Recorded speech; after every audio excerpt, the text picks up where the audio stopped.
Okay, let's jump right in. Welcome to the deep dive.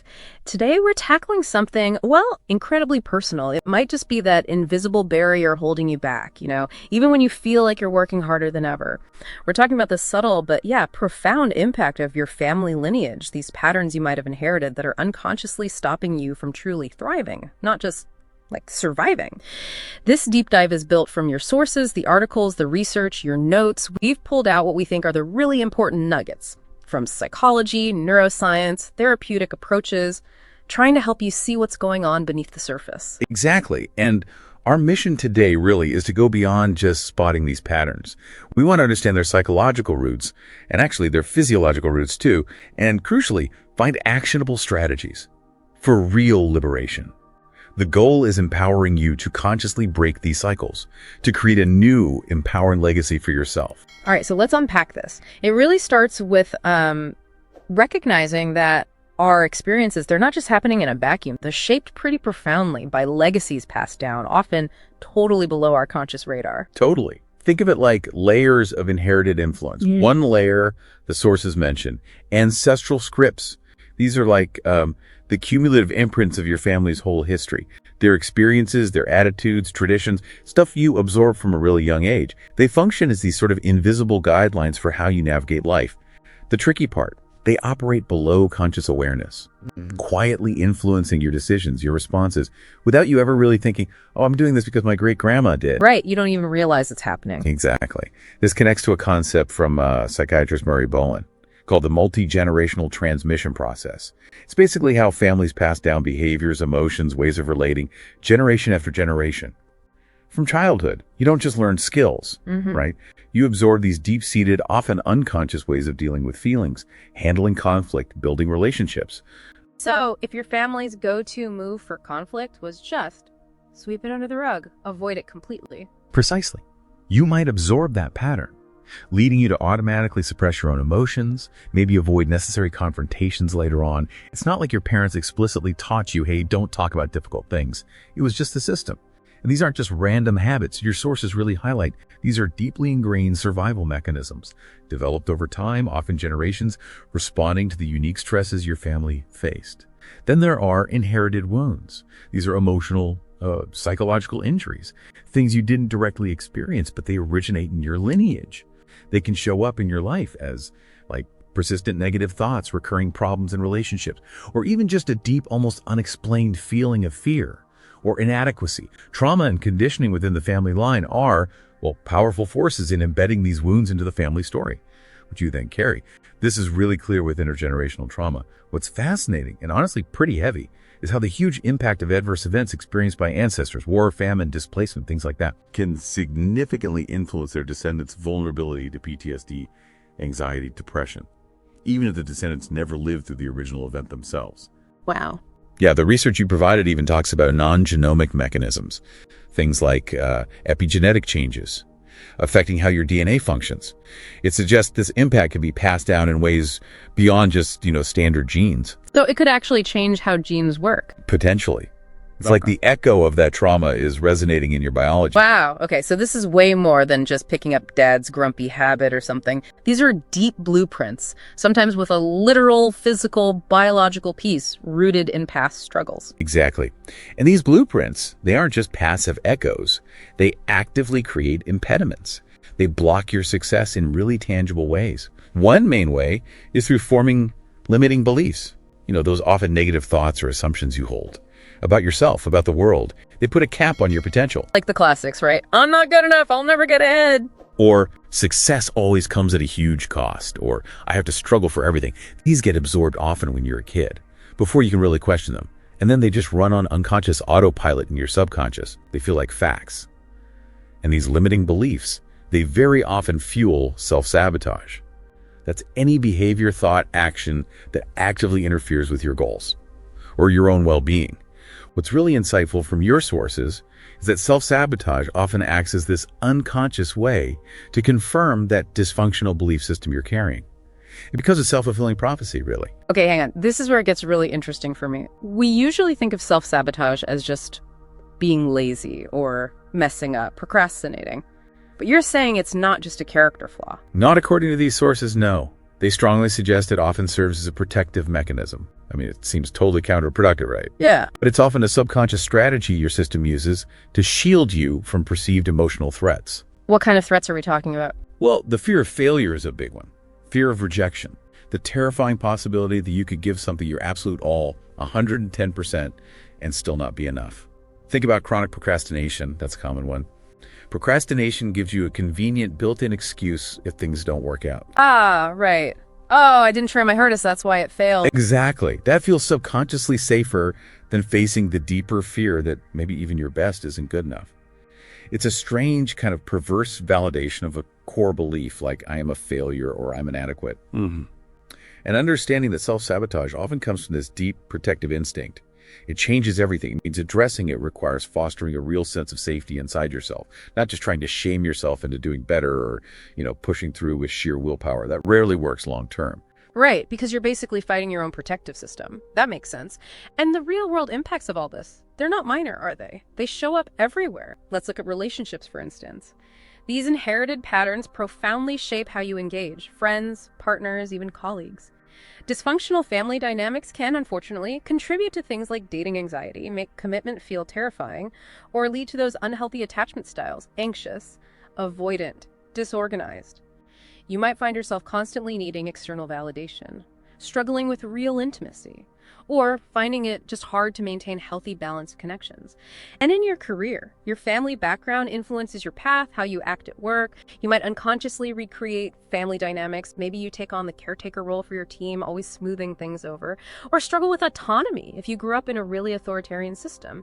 Difficulties with authority figures, setting clear boundaries, collaborating effectively. It can all stem from those early blueprints. Even your health is influenced, what some people call generational curses. Sometimes that can unfortunately manifest as like a transmitted vulnerability to depression or anxiety in families. Unprocessed trauma, whether you experienced it or inherited it, can contribute to very real physical issues. Chronic pain, autoimmune conditions, digestive problems, and yeah, self-sabotage shows up here too. Comfort eating, substance abuse, neglecting basic self-care, often as ways to cope with that underlying internal stress from the patterns. Your decision-making gets hit too, particularly your sense of self-efficacy. That's your belief in your own ability to succeed, right? Exactly. And low self-efficacy, often tied to absorbing limiting beliefs, makes tasks seem harder before you even start. It leads to poor planning, more stress. And what's really powerful when you look across all these areas is the interconnectedness. These aren't isolated problems. The underlying emotional and psychological patterns, that low self-esteem, the fear of failure, needing external validation, the trauma, the emotional suppression, they're like invisible threads running through all these parts of your life, which strongly suggests that internal healing isn't just vaguely related to external success.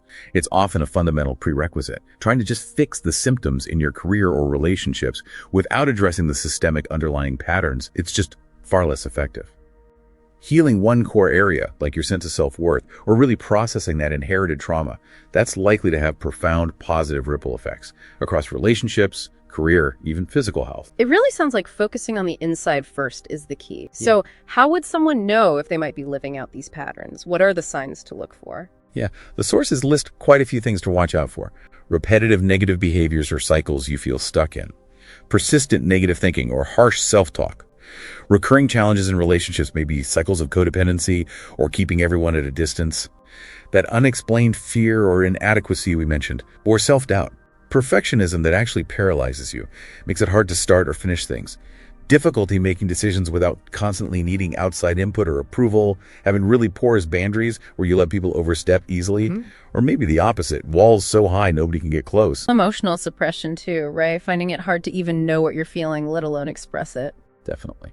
Relying on unhealthy coping mechanisms, food, alcohol, workaholism, whatever it is, or that constant draining need for external validation just to feel okay about yourself. Your sources note this often unfolds in stages. Sometimes it starts with the obvious behaviors, then moves to subtler things you might not even recognize, like maybe overachieving just to feel validated. One source, in Table 1, gives clear examples.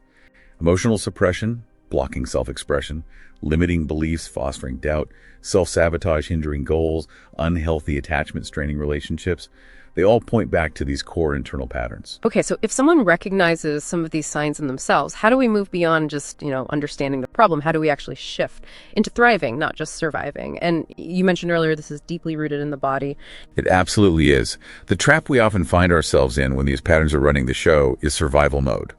This is a physiological and psychological state where your body and mind are constantly pursuing some underlying threat. Even if consciously you know you're safe, your internal emergency system is just perpetually activated. You're not flourishing here, you're just enduring. You're white-knuckling life, maybe just barely getting by. That sounds utterly exhausting. It is. And it manifests physically. Chronic anxiety, muscle tension, disturbed sleep, maybe emotional numbness, feeling disconnected from yourself or others, burnout, a pervasive feeling of dread. Life feels like a constant struggle, driven by stress and worry, not joy or purpose. It's truly soul-sucking, deeply unfulfilling. You feel constantly overwhelmed. And this state is often maintained by that inherited trauma we discussed. Unresolved conflicts, traumatic experiences from previous generations, they can get transmitted, keeping your nervous system locked on high alert. That intergenerational trauma means descendants can literally be dealing with a post-traumatic stress state, even without directly experiencing the original event. And that mixed inherited trauma plus the chronic stress of living out these patterns keeps your body physically stuck in those fight, flight, or freeze responses. Okay, here's where it gets really interesting and maybe a bit surprising for some people listening. Trauma isn't just psychological, is it? It's deeply physically stored in the body. Absolutely. The sources emphasize this over and over.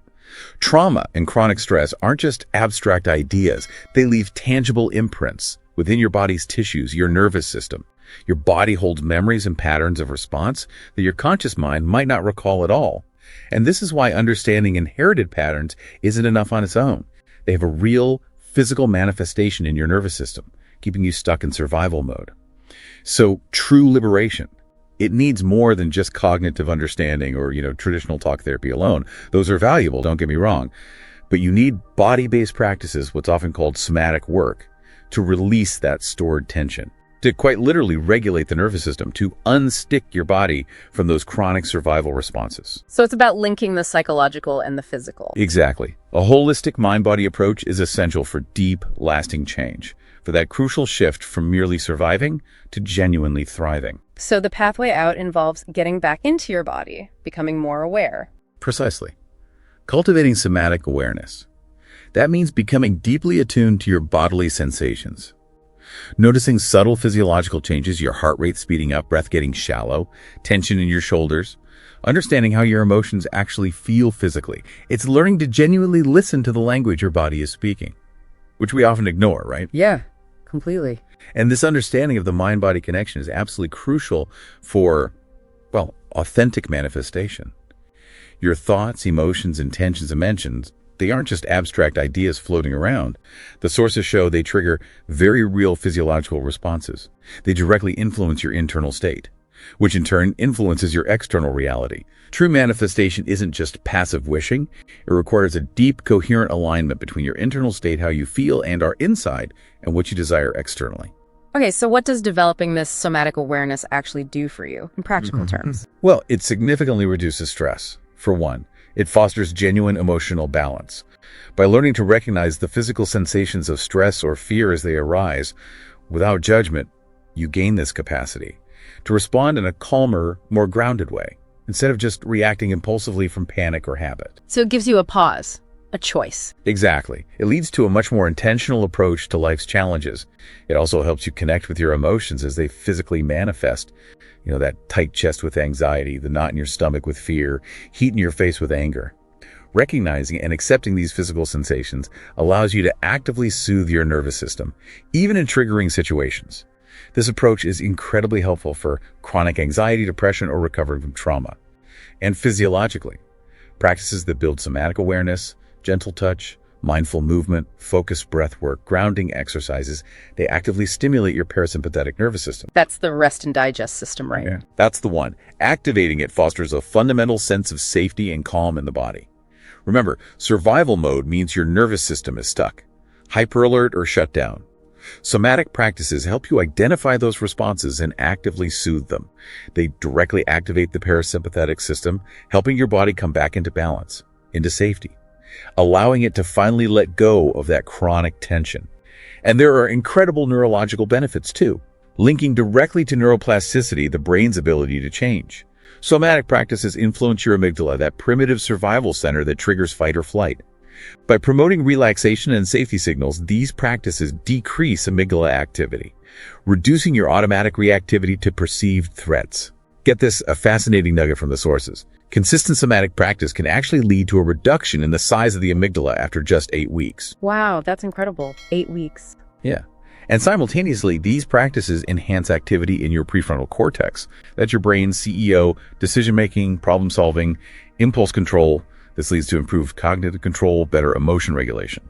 One study from 2022 even highlighted improved memory and attention in this area. It's kind of wild to think that simply paying attention to your body through practices like mindfulness can literally rewire your brain. It's like strengthening the neural pathways for positive emotions, intentional responses, and even attracting the outcomes you want because your internal state is more aligned. It's a profound internal shift.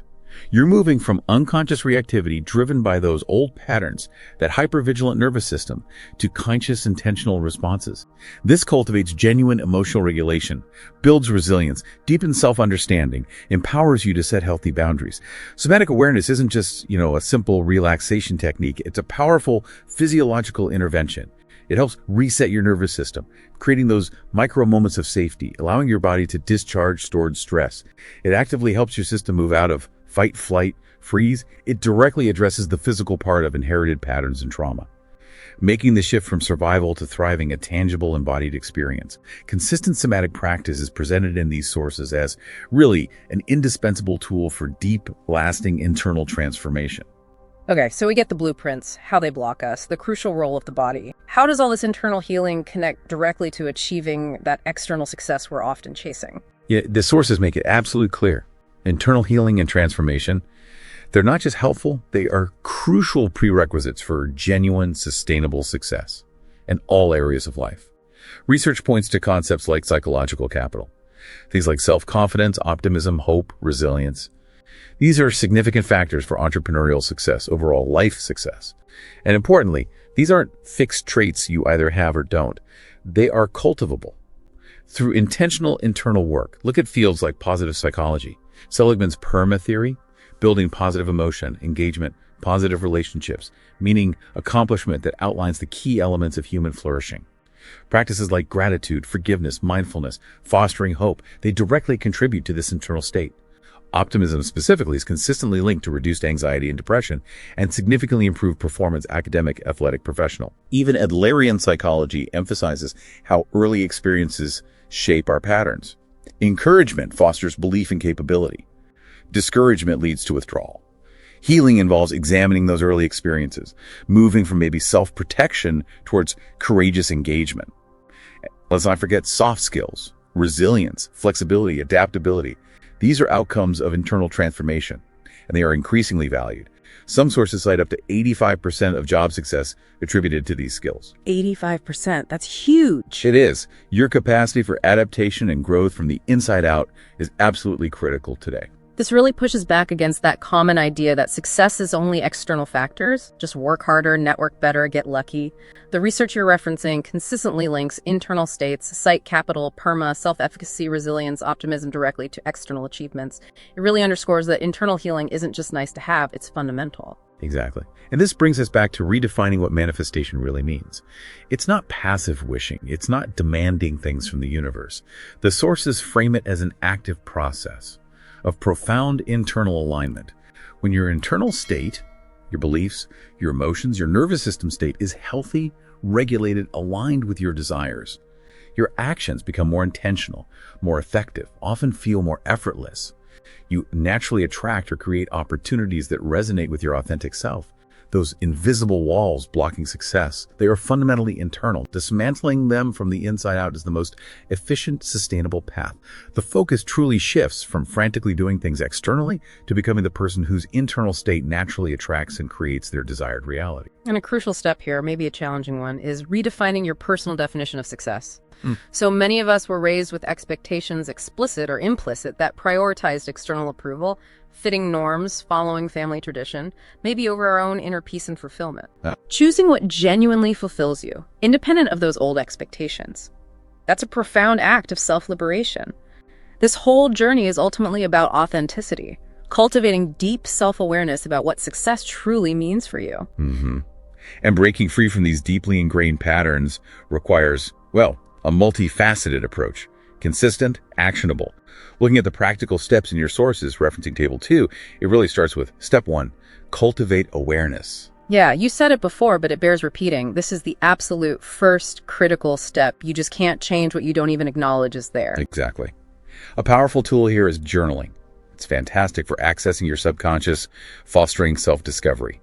Regularly writing down thoughts, feelings, actions helps identify recurring patterns you might miss otherwise, and helps you explore their causes. You can use specific prompts, like, what family patterns do I see repeating in my life that I want to break? Or, what's one belief I inherited about money or relationships or myself that just doesn't serve me anymore? That sounds really concrete. It is. And practice intentional self-reflection. Take moments during your day or week. Pause. Ask yourself honestly, why am I responding this way right now? What's triggering me? What emotions are fueling this? What did I learn about handling conflict or success growing up? And how's that playing out now? Reflect on areas where you feel persistently unhappy or stuck. You might also consider creating a genogram. It's basically mapping out your family history, significant events, relationship dynamics, recurring themes across generations. It can give incredibly visual insight into transmitted patterns and how they might be influencing you. Okay, Step 2, challenge limiting beliefs. Right. Once you've spotted one, the next step is to actually question it. Don't just accept it as truth. Challenge its validity. Yes, exactly. Use cognitive reframing. This is a core technique in CBT, cognitive behavioral therapy. It's about identifying those unhelpful negative thoughts and consciously adjusting them, replacing them with more balanced, constructive perspectives. The principle is, by altering your thinking, you improve your emotions and behaviors. If your core belief is, I always fail, actively look for concrete evidence, however small, that contradicts that. Find exceptions. Okay. Start replacing disempowering phrases like, I can't, with, I haven't yet, or I'm learning how, or what steps can I take? Yeah. Affirmations are also incredibly powerful for this rewiring. Consistently repeating positive statements aligned with the beliefs you want to have. It actively reshapes negative thought patterns, cultivates a more positive mindset. Affirmations boost self-awareness, confidence, well-being. Sources say they work partly by activating reward pathways in your brain, fostering a constructive inner dialogue. And it's worth pausing here, connecting this back to the brain. Limiting beliefs aren't just ideas. They're often deeply ingrained, literally hardwired patterns, formed over years, especially childhood. Right. They feel automatic. Exactly. So practices like reframing and affirmations, they aren't just positive thinking. They are active brain rewiring exercises. Affirmations activate reward pathways, areas related to self-processing. Mindfulness, as we said, rewires the brain. This is leveraging neuroplasticity, your brain's ability to change.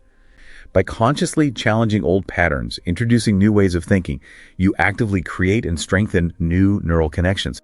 Makes it easier to sustain positive emotions, shift your internal state, align your energy. So you're literally building new pathways for success. You are. Your mindset isn't fixed. It's dynamic, changeable. You have the power to change it. Okay, Step 3. Embrace somatic practices. And this is key, right? Remembering that trauma, stress, it's physically stored. Healing has to involve the body. Absolutely. Somatic practices are designed specifically to release that built-up tension, regulate your nervous system, move you out of fight, flight, freeze. Some practical practices you can start with. Breathwork. Simple techniques are profound. Deep, slow breathing signals safety. Box breathing. Inhale 4, hold 4, exhale 4, hold 4 is a powerful reset. Even conscious sighing helps release tension. I find just sighing really helps sometimes. It does. Mindful movement. Doesn't have to be complicated. Gentle yoga, dancing freely, even just shaking out your hands, arms, legs like animals do to discharge stress helps release stored energy, process stuck emotions. A brisk walk, consciously feeling your feet. Great grounding movement. Body scans. Classic mindfulness. Lie down or sit comfortably. Direct your attention part by part through your body. Notice sensations without judgment. Builds that somatic awareness. Micro moments of safety. Simple but powerful. When overwhelmed, intentionally cue safety in your body. Wrap in a cozy blanket, slowly sip a warm drink, feeling the warmth. Observe a mundane object like a candle flame. Small acts send powerful "we're okay" messages to your nervous system. Those sound really accessible. They are. Brief cold exposure, things like a quick cold shower or just holding ice cubes, can help reset a dysregulated nervous system, release tension. Collectively, consistently practicing these, even for a few minutes, helps regulate your nervous system, reduce stress anxiety, improve emotional regulation, release physical tension, enhance resilience, provides crucial embodied support for trauma recovery. Tangible ways to work with the physical legacy.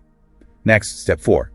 Set healthy boundaries. Sounds straightforward, but oh man, this is essential and often incredibly hard, especially when disrupting toxic family patterns trying to create a healthier dynamic. It absolutely is challenging, but necessary. It involves clearly defining your personal limits, effectively communicating your needs, expectations. It's especially hard with people used to the old dynamic or unsupportive ones, but your growth requires it. Sources mention practicing flexible boundaries, understanding others might not change immediately, but your progress in establishing limits is still valid, protective.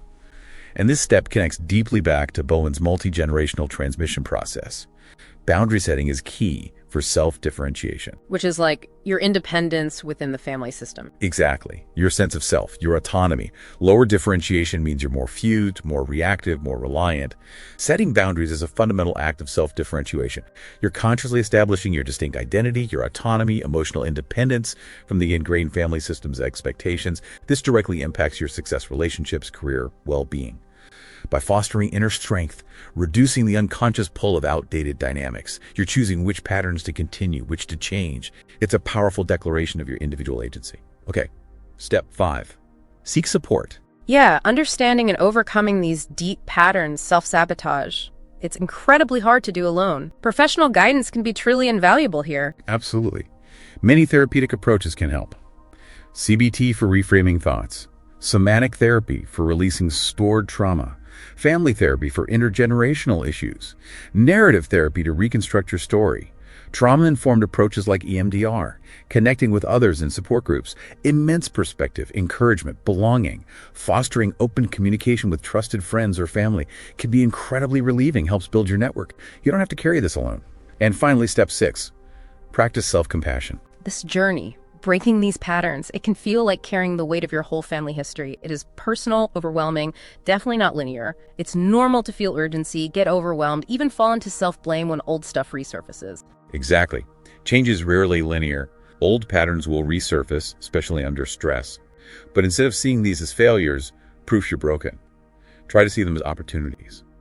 For deeper understanding, practice forgiveness for yourself, maybe your ancestors. Self-compassion is paramount. It fosters resilience, reduces self-sabotage, which is often unconscious self-punishment. Be kind, understanding to yourself. Remember, being in survival mode, falling back into old patterns, it's often a deep stress response.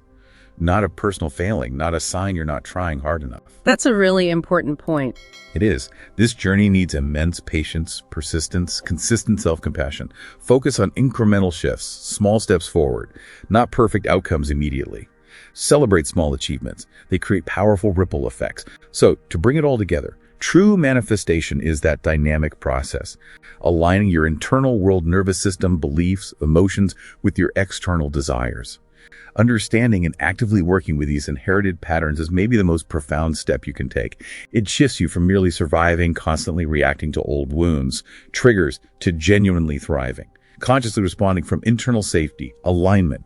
It's a journey of deep self-discovery, liberating you from outdated narratives, empowering you to author your own unique, authentic story. And this healing work, it extends far beyond just you, doesn't it? By being a cycle breaker, you're actively creating a new legacy, one of mindfulness, resilience, emotional health, limitless potential for the generations who follow you. This journey is a testament to your remarkable resilience, your courage. Your capacity for transformation is far greater than you might think. Absolutely. Yeah. And to start on this path, we really encourage you, just pick one actionable step from the strategies we discussed. Maybe it's one journaling prompt tonight. Try a simple breath exercise for 60 seconds tomorrow morning, taking a moment to reflect on just one limiting belief that came up. The key is start small, aim for consistency, and absolutely practice self-kindness throughout the whole process. Okay, a final thought for you to take away. Given that these patterns, this trauma, are physically stored in the body, what's one small way you can start listening to your body today to begin releasing the past?